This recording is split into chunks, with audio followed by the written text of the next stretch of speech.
Vivek Ramaswamy has basically already won the race for governor in Ohio, and I'm going to show you the latest polling for him as well as some great political moves he's making in today's episode. So Vivek has been on the campaign trail going hard for governor, and he had a fantastic exchange when talking about education with a protester, and I got to show you guys. Here it is. I think when you say that you're going to reward the teachers who have higher merit, you're going to reward them with higher pay, I think what you're really saying and giving yourself the chance to say the subtext of it is that a lot of other teachers can be let go under the guise of that. Maybe setting the bar too high and then firing a lot of teachers. That's what I'm afraid of. What I want is to attract the best. So I know a lot of young people who want to go into the teaching profession who aren't going to do it because they don't make enough money doing it. Sure.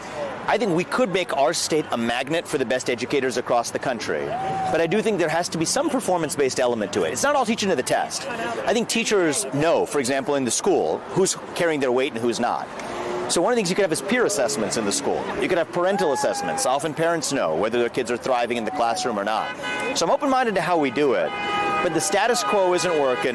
I think we have to achieve at a higher level for our students in math and reading and writing and civic education, even financial literacy.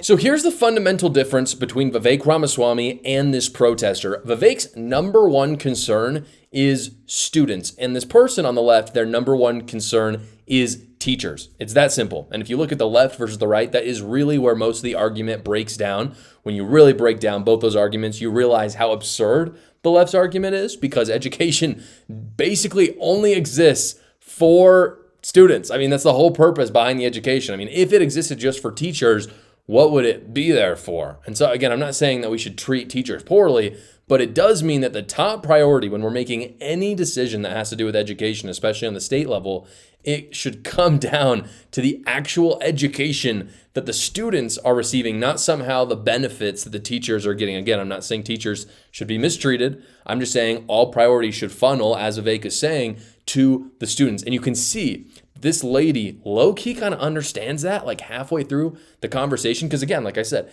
there's no purpose in having education if we're not teaching people. The focus is on the students. I think she gets that about halfway through. I think Vivek is a fantastic leader. I think he's really good at talking to people. And I think he's going to win the governorship over there in Ohio easily. If you look at the most recent polling, by the way, there's not a ton out right now. A lot of them came out about a month ago. Even 2 months ago when Vivek was announcing. There's also a Democrat that announced, so there's a couple polls with that. I want to show you those right now, and it kind of proves my theory, which is that this race is already over. What you can see right here, this first poll, and I'll read it out for you for those of you who are just listening. This is the Republican primary, and right now Vivek Ramaswamy has 61%. And the person in second place has 24%. So that's pretty much put away. I mean, there's really nothing Dave Yost or Heather Hill can do. I don't even know who those people are. If you know who they are, you can tell me in the comments. And then this is against Amy Acton. It says Army. That's a typo. Amy Acton is the presumptive Democrat nominee for the Ohio governorship. And what you see in this poll, this is kind of the most recent polling. It's super weird. The top two numbers don't really square up. They don't make any sense because on the opinion polls, they're pretty much tied. But the favorability polls, Vivek is 10% ahead. How that works, I don't really know. I don't think this is probably a very good poll. I think no one knows who Amy Acton is.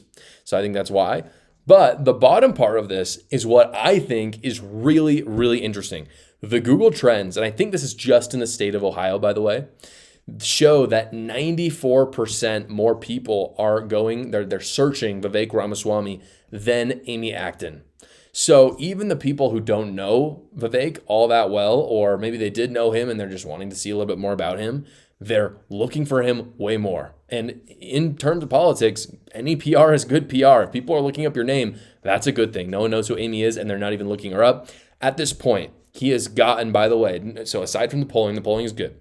Vivek has already gotten the endorsement of countless congressmen, but I think what's most important, and senators as well, but he even at this point, I think 3 days ago, got the endorsement of Jim Jordan. And then, of course, he has the endorsement of President Trump. So barring some sort of massive scandal, I think Vivek has this thing in the bag, no question. Did you know that hundreds of thousands of people are going to lose millions of dollars this year because they forget to file their taxes? This year, 88% of filers are getting a return of at least $3,000 back from the IRS, but there's a lot of people out there who are not filing, thinking they're going to lose money, and they're actually leaving money on the table. And that's why I partnered with Quick Tax America. Quick Tax America has gotten its average tax returner over $4,000 back from the IRS just this year. And unlike the other services that have raised rates because it's April, they have not raised rates at all. And all federal returns with them are only $69. It's one transparent price because it's their only price, no matter how complicated your taxes are. Quick Tax America ensures you get the best and biggest return possible, and they do all the work for you as well. All you have to do is upload your files, answer a few basic questions, and then schedule a 15-minute finish your return call with a tax professional to make sure everything is A-OK, and they do all the rest of the work. So go check them out at quicktaxamerica.com, or you can go to the link in the description below. Bernie Sanders was talking to Anderson Cooper about the new tariffs and proceeded to try to quote Ronald Reagan, not realizing that it was actually a scripture, a very famous scripture from the Bible. Take a look. And right now, I got to tell you that in Canada, when you have a president of the United States who goes out of his way to insult the prime minister, he calls him governor. Oh, by the way, you're a Canadian. We're going to make you the 51st state.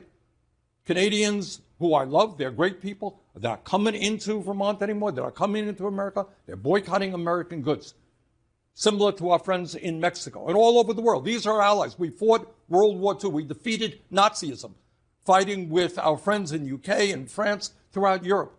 And now they're saying, what in God's name is going on with the United States of America?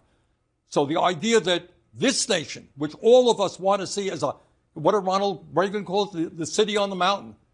Shining city on a hill. City on a hill, close, sorry. I don't quote Reagan all that often. But, we want to be a model to the world. We want people to look at us and say, we want to be like the United States. Not, oh God, United States, what are they doing? This is why I don't trust anyone on the left. And I'm not saying you have to be a Christian to be on the right, by the way, but 90% of conservatives out there know about a shining light on the hill. They know what that is from the Bible. Like, that's basic stuff. This isn't some fringe Bible verse.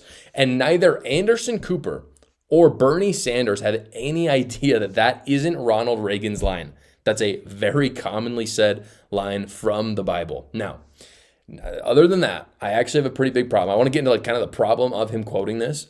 My big problem with the premise behind what Bernie says is that leftists who aren't Christians do this stuff all the time. They're not Christian, and they come out and they quote the Bible. He doesn't know he's quoting the Bible there. But they quote the Bible as if that's supposed to be some political advice for you. They take something Christ said, and then they apply it to politics as if Christ was like advising the president of the United States, or as if Christ was like speaking to his followers at one point and was like telling them how to vote on, on policy or their leaders. Let me say this loud and clear. This is one of my this is happening all over the internet right now. A lot of people have done this, especially on the left. How you live your personal life is not how politics should be run. And Christ said that much. Christ literally said, render unto Caesar what is Caesar's.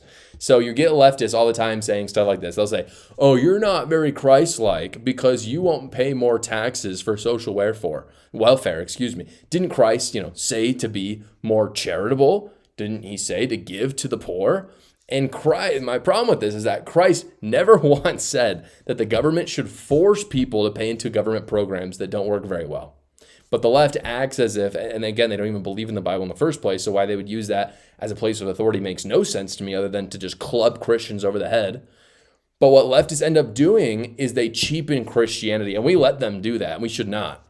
Instead of giving to the people in your community willingly, it turns out that being forced to have a percentage of your paycheck given to the government for their program is not the way to do it. And yet that's what they're saying you should do. That's just one example. That's not charity. We all know that. And this is why I don't like when Bernie Sanders says the U.S. should just be the shining light on the hill. Because my question is, when did Christ say that Rome should be a shining light on the hill?